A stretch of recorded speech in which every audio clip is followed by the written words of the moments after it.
What's up, folks? Welcome to Dumb Guys and another episode of Does It Hold Up? And in this episode, we are watching the Noir classic, Lethal Weapon. Yeah, watching an old movie, gonna see if it holds up. Lethal Weapon came out when I was probably way too young to see it, but I saw it anyways. Back in 1987, starring a rising star at the time, Mel Gibson, and Danny Glover. I suppose we have to register you as a lethal weapon. Hey, look, friend, let's just cut the shit. Now, we both know why I was transferred. Everybody thinks I'm suicidal, in which case I'm fucked and nobody wants to work with me.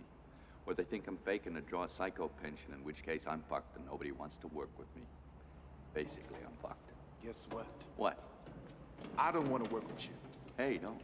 Ain't got no choice. Looks like we both are fucked.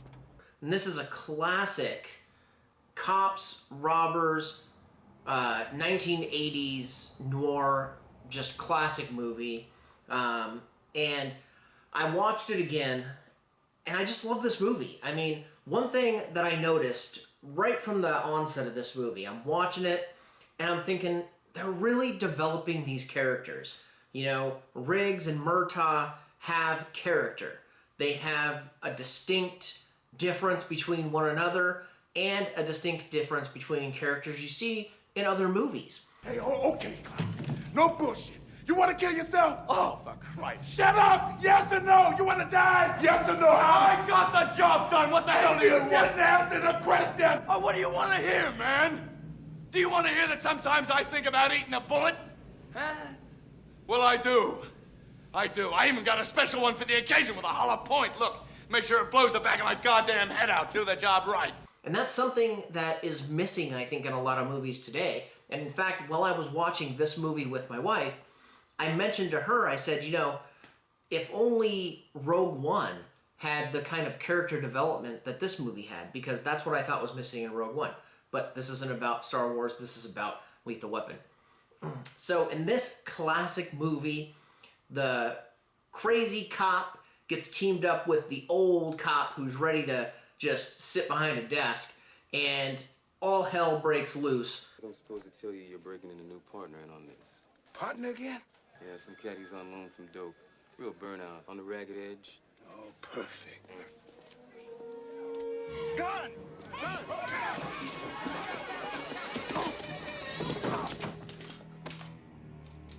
Raj, meet your new partner. I'm too old for this shit. Just like any 1980s cop movie, they get way too involved with the bad guys.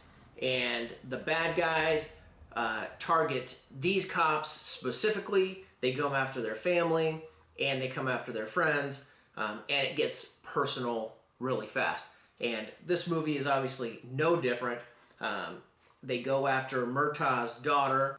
They kidnap Rihanna, they take her out to the desert, and it's up to Mel Gibson's character, Marty Riggs, to save the day. They think he's dead, and so he's going to hide deep in the desert, and with his shooting skills, he's going to snipe them and save the day. But of course, it doesn't happen that way.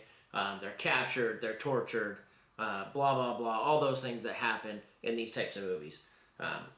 You know, one thing I do want to point out in watching the Lethal Weapon movies, and I'm going to see if this continues throughout the series, because, you know, they made 4 of these movies, and I'm going to watch all 4. But, man, they really glorify police brutality in these movies. I just noticed that, you know, they don't care that they're a cop or they're the good guy. They're shooting to kill. And so I found that pretty interesting how they glorified that back in the 80s. So we'll see if the other films continue that. Now, let me say I take the whole stash off your hands for free. And you assholes can go to jail. Hey, what do you say whoa, about wait a- that? Now, I can read you guys your rights, but nah, you guys already know what your rights are, don't you? This badge ain't real. You ain't real.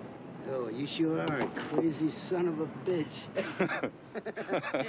You think I'm crazy? Yeah. Are you calling me crazy? You think I'm crazy? Yeah. Yeah, you want to see crazy? I'll tell you.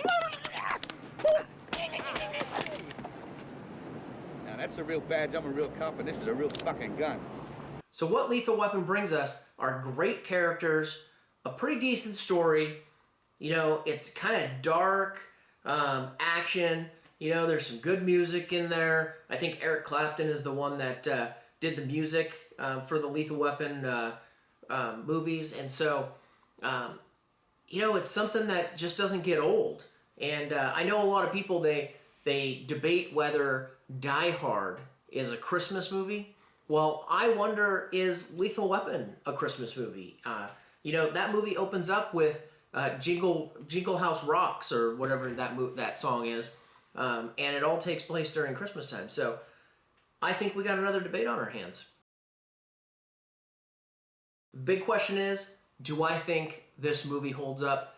Absolutely. Lethal Weapon holds up. It's just as good as 1987 when I saw it the first time as a 9-year-old, and I still enjoy it today. So there it is. Don't forget to subscribe to the channel, and as always, stay dumb. Dumb guys.